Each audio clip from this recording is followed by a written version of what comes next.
Hi everyone, welcome to the Java session on types of variables. Let me start the session.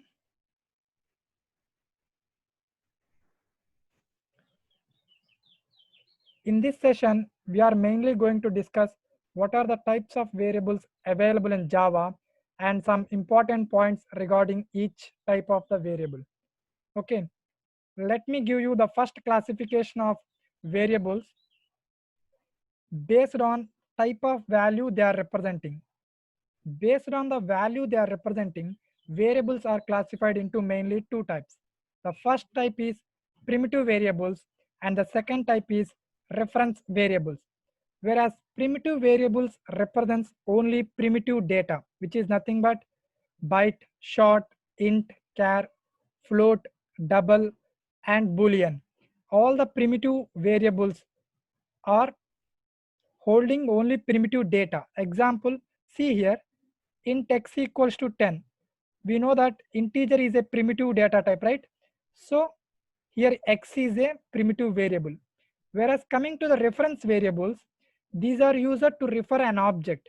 We all know that an array is nothing but object. So here x refers to the reference variable because it is referring to an array object which is of size 3.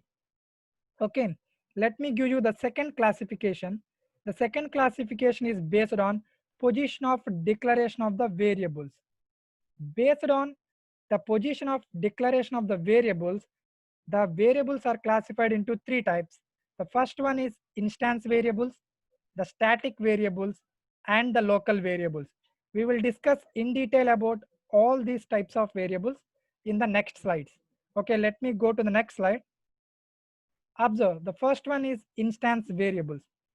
Instance variables are declared within the class directly, but these are declared outside of the method, constructors, or any blocks. Means these are declared at class level, but not inside any methods, constructors, or blocks. And one more point is the the value of variable is varied from one object to another object.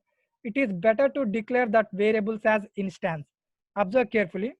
If value is varied from object to object, then declare as instance variable. Example, let me take student is a class and student having id and name, right? The name may be same, but id is different for different, right? Different objects.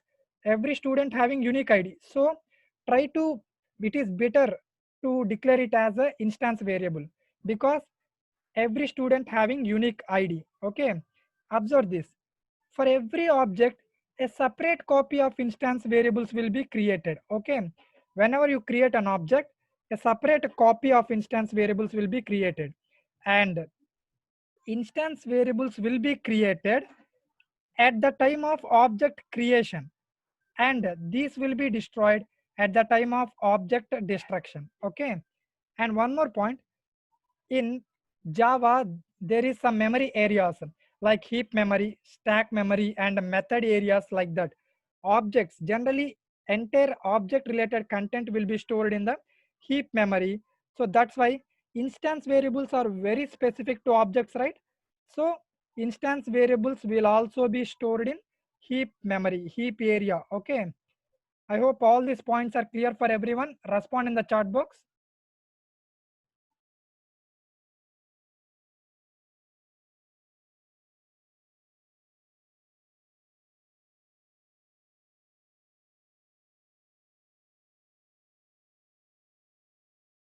Okay, everyone is clear. Let me go for the next slide. Here, see an example here. As I declare class student I had taken. See these two variables. These two variables are declared within the class, right? Within the class they declared. But these are outside of constructors, methods, and blocks. So you can say that these two variables, right? These two variables are instance variables. These are very specific to object. Okay, let me go to the next slide. See, instance variables cannot be accessed directly from static areas. Observe this point. We can't access the instance variables directly from static areas. If you want to access those instance variables from static areas, you should compulsory create the object. With that object reference only, you can access that. Okay, but these can be accessed directly from the instance areas. Instance areas is nothing but as an instance method or instance block you can directly access, because in order to call an instance method or instance block, we use generally object. So we can access directly the instance variables in the instance areas, but from the static areas it is not possible. Observe here, int x equal to 10, it is an instance variable. Now this is a main method. Observe, main method is a static method because we are having a static keyword, right? This is a static method. Whenever I'm trying to access the instance variable directly, system.out.println x, you will get compile time error. Okay, observe, compile time error, because you cannot access the instance variable directly from static areas. But this time I created an object here, student s equal to new student. This is the reference variable. By using the object reference, you can access. There will be no problem. Okay. Now you observe here, this is public void my method. There is no static keyword, means it is the instance method. You can access the instance variable directly from instance method. There will be no problem. Only problem comes with the static areas. So for that, you need to create the object and then you can access using object reference. There will be no problem. Okay. Let me go for the next slide. Observe, for instance variables, JVM will provide the default values. Means you no need to initialize them explicitly. You declare them, just you declare them, JVM will provide the default values. Observe this example, you can get this point. Here I am declaring three instance variable, int x, double y and boolean b. Here this is the static main method. Okay. Now I'm going to access these instance variables. What should I do? I should create an object because it is a static context, right? I created an object, student s equal to new student. S is the reference variable. Now with this reference variable, I'm accessing x value, I'm accessing y value, and I'm accessing b value. These are instance variables. Observe, I had not initialized any explicit value, but whenever I run these three statements, for x, the default value will come into picture is nothing but 0 integer. Double is nothing but 0.0, and boolean will get the false. Okay, we will get the default values. There will be no problem whether you declare, whether you initialize them or not. Okay, I hope this point is also clear for everyone. Let me go for next slide. Observe, instance variables are object specific. Means, as I said, student id is specific to specific student only. No two students will have same id, right? Means if one student changed his roll number, it won't reflect in another student. This is the case here. Modifications of a variable by one object won't reflect in another object. Okay, carefully observe. Here I declared an instance variable x, int x equal to 10, and this is a static main method, right? Now I had created one object, first student, let it be first student s1, student s1 equal to new student. I created s1. Now I am printing s1 dot x. What I will get? Instance variable, right? I will get a 10 here, right? I will get a 10 here. Now what I am doing is I am updating the value of x. S1 dot x equal 20 means by using the reference variable of first object, I am updating. Now whenever I am printing the updated value by using object 1 reference variable, then I will get the updated value, which is nothing but 20. Okay, this is all about object 1. Now I created one more object, student s2 equal new student. This is one new student, second student. Whenever I'm printing s2 dot x, here I will not get the updated value. This value I won't get. Okay, because variables are specific to the objects, right? So this time I will get 10 only, because at starting what I declared the instance variable as 10, right? That 10 only will get reflected here. Means, observe this point. First I am having one object. This is a pointing referencing by s1. This is a referring, s1 is referring this object. and you are having a x variable.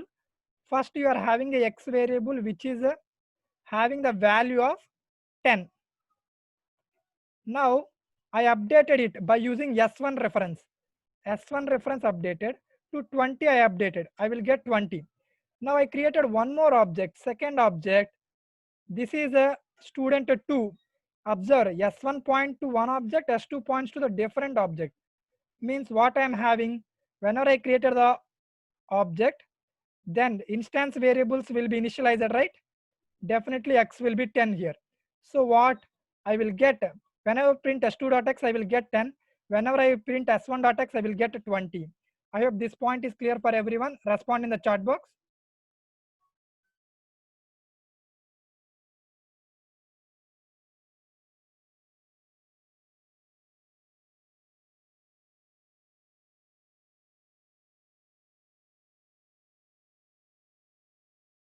Okay, everyone is clear. Let me go to the next slide. Observe static variables. Static variables are also called as class variables because these are all not specific to the object. Okay, observe carefully. These are declared within the class directly, but outside of methods, constructors, and any blocks, right? Just like instance variables, right? But the main point is they are specified with a keyword called static. They are declared with a static keyword. Okay. Now observe, if the value of variable is same for every object, then better to declare those variables as static. Means if the value is the same for all the objects, if they are sharing the same one, for example, student having different IDs, so declare it as instance. But all the students of a college will have same college name, right? College name is a shareable, all having same college name, so better to declare the college name as static. Now observe, a single copy of static variable will be shared by all the objects. In the previous case, instance variables are specific to each and every object. But here, static variables are shared by all the objects. That means they are stored in the method area. As I said, there are some areas, right? Heap area, method area, stack area. Generally, static variables will be stored in method area. These will be created at the time of class loading and gets destroyed at the time of class unloading. Okay. Now observe carefully this class student, and I declare the two variables which are at class level outside of constructors, methods and blocks, and with a static keyword. That means these two variables are static variables. Observe carefully. I declare college code and college name as static because they are shareable by all the student objects, right? Okay. Let me go for the next slide. Observe carefully. In the previous case, instance variables can't access it from static areas, right? But static variables can be directly accessible from both instance areas as well as from the static areas. We won't get any problem, okay? Because these are all class variables, not specific to any object. Observe carefully. Static int x equal to 10. Here x is a static member, and public static void main string array args means this is a main method. This is a up, that too it is a static method, right? Static keyword. Now observe, I am printing directly system.out.println x. There will be no problem, you will get value 10 because static variables can be accessed directly from static areas and instance areas. There will be no problem. Okay, you can access this x. This is a static member, right? You can access with the class name or by using the object. Instead of writing x, you can write a student.x. Then also this variable will be accessible. Okay, I had created an object here this time. With object, with object reference I am accessing. Then also there will be no problem. This is all about static context. Here the instance context here. It is an instance method, right? There is no static keyword means it is an instance method. Within the instance method also you can access directly. There will be no problem. Okay. Let me go to the next slide. Observe, just like instance variables, for static variables also JVM will provide the default values. You no need to perform any explicit initialization. Okay. Carefully observe here. I declared three variables x, y and boolean b. These are all static members because I declare them with static keyword, right? Now, I am trying to access all these variables. System.out.println x, y, and b. I will get the default values because I had not initialized, and up to these are all static members. So there will be no problem. You can get the default values. For integer, default value is 0. For a double, the default value is 0.0. And for a boolean, the default value will be false. Let me write false. Okay, false you will get. Okay, I hope this concept is also clear for everyone. Let me go to the next slide. Observe, static variables are shared by all the objects. Means what? If any object made a change to that static variable, then that will be reflected in the another objects also. Observe with this, observe this point with an example. I taken a static member, static int x equal to 10, and instance variable because there is no static keyword for y. So it is a instance variable. This is a static variable. Observe, okay.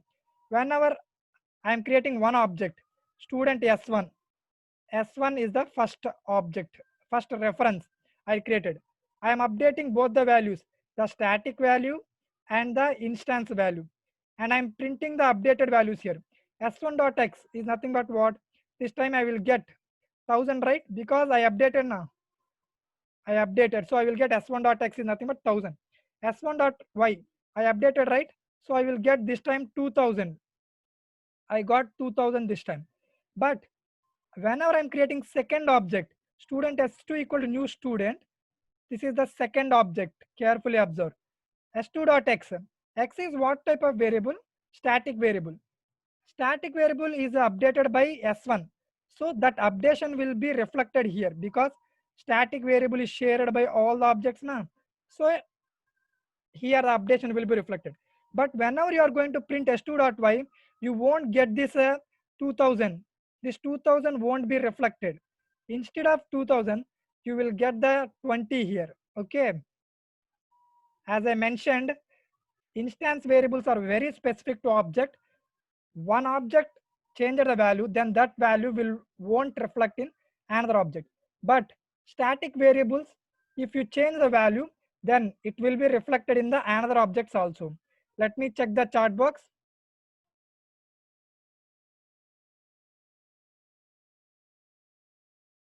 One asking to repeat again. Observe carefully from the main method. X is the static variable, Y is the instance variable, right?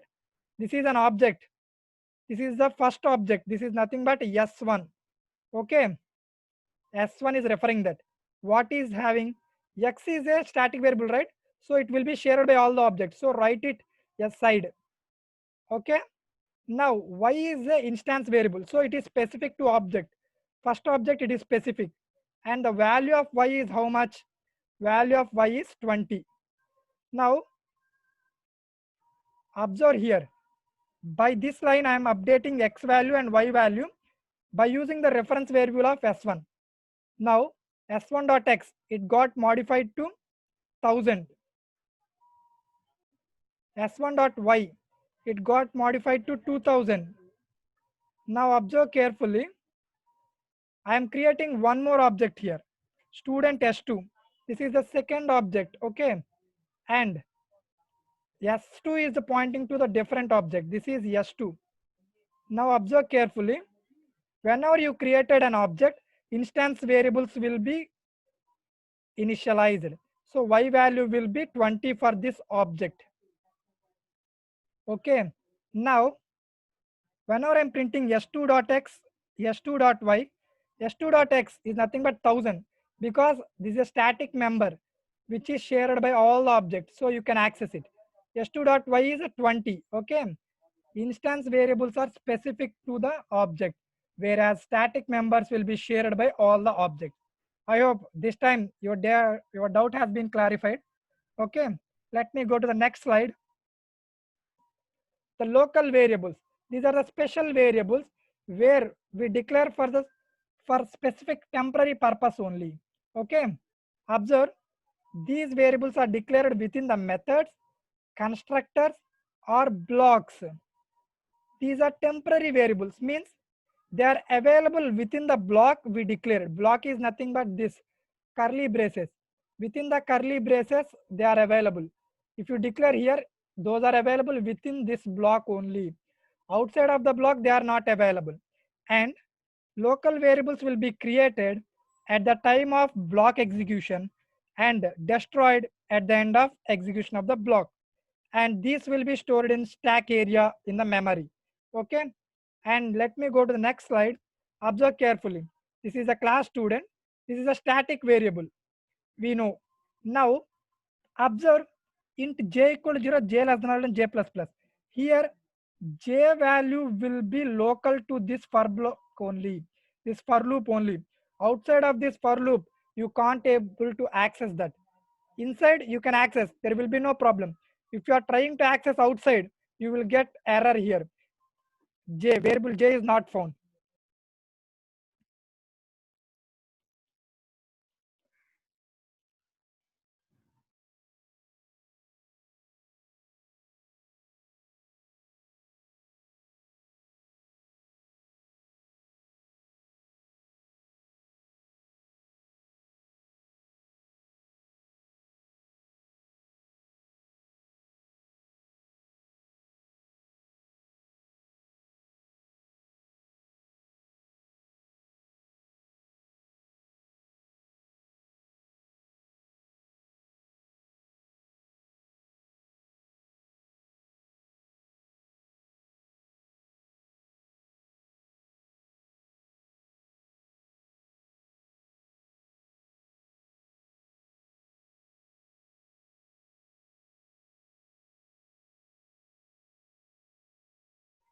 Observe this point. For local variables, JVM will not provide any default value. So you need to perform initialization explicitly before using it. If you want to use the local variable, you need to explicitly initialize it. Observe carefully. Here, x is local to which method? X is local to the main method, right? If you directly print x, you will get compile time error because you had not performed any initialization. But when you initialize the x value and you print those values, there will be no problem. Okay, initialization is mandatory for the local variables before using it. Okay, and let me go to the next slide. Observe, final is the only modifier applicable to the local variables. If you apply any modifier instead of final, you will get compile time error.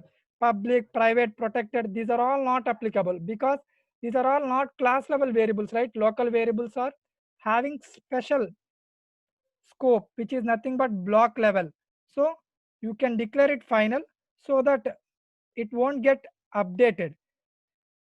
Instead, if you declare with public or private anything, you will get compile time error because these are all modifiers are applicable for class level variables.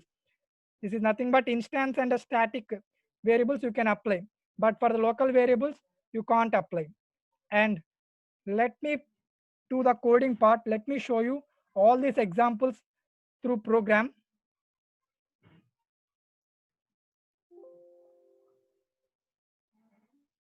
Let me open this.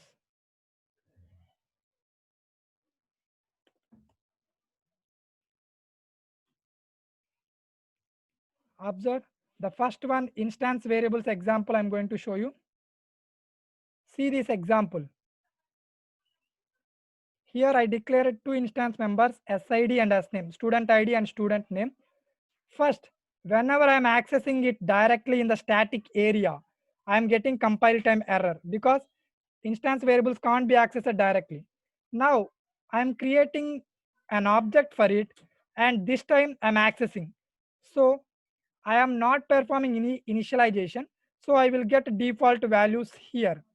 I will get the default values and I am creating one more object and this time I am updating the instance variables of first object, which is nothing but by using reference 1, reference 1.sid I am updating, reference 1.sname I am updating. Okay, now these updated values will persist for object 1 only, they won't be reflected in object 2.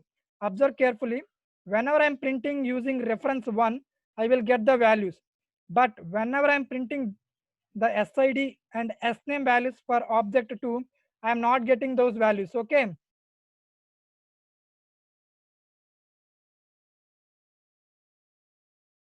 Okay. Let me run this code.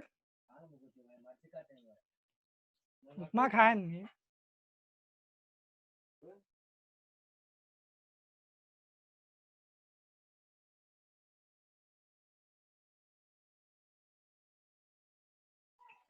Observe carefully.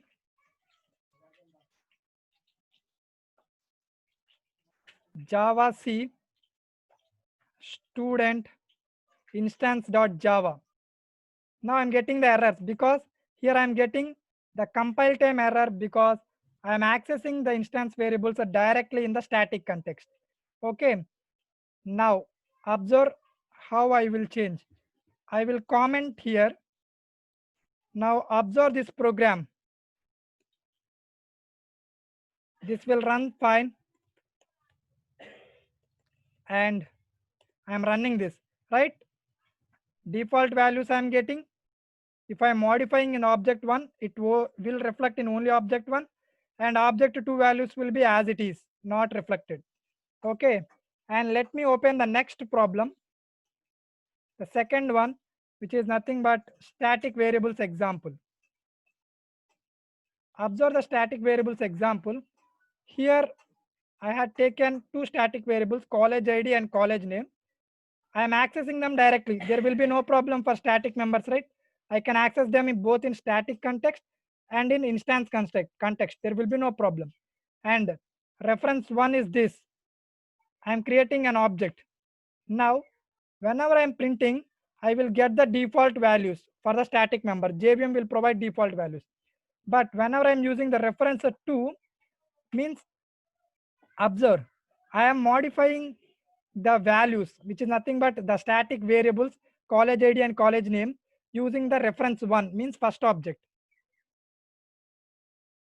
Now, whenever I'm printing that using the first reference variable, I will get that. And whenever I'm printing that those values using second object, then also I will get the updated values because here college ID and college name are static members which are shared by all the objects. One object changes the value means it will be reflected in another object also. Okay.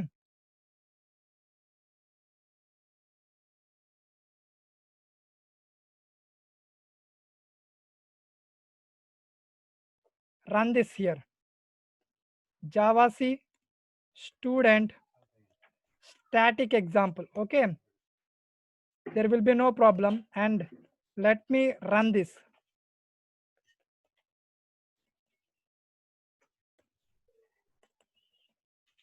Then also no problem. I'm getting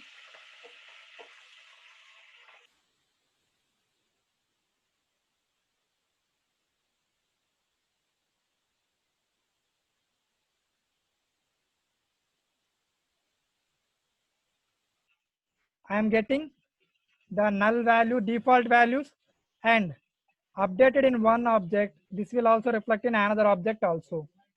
Okay.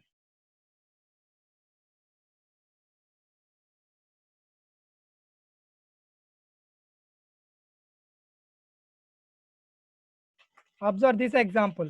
Whenever I am declaring the local variables with public, private, protected, I will get compile time errors here.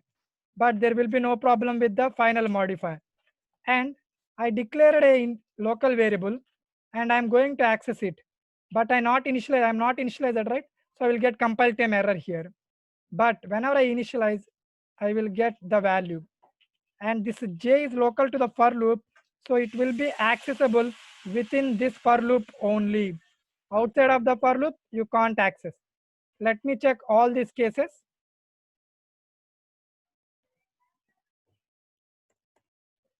Java C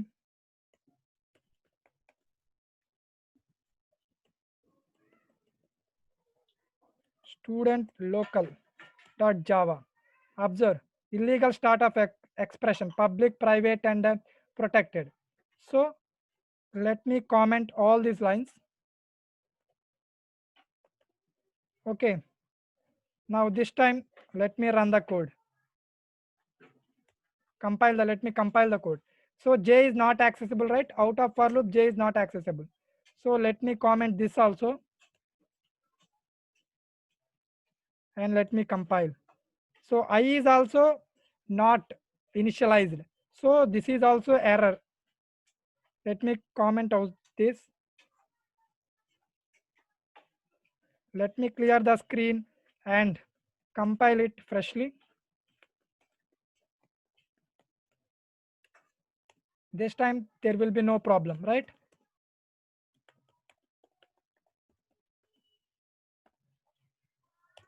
Observe I value and J values. Okay,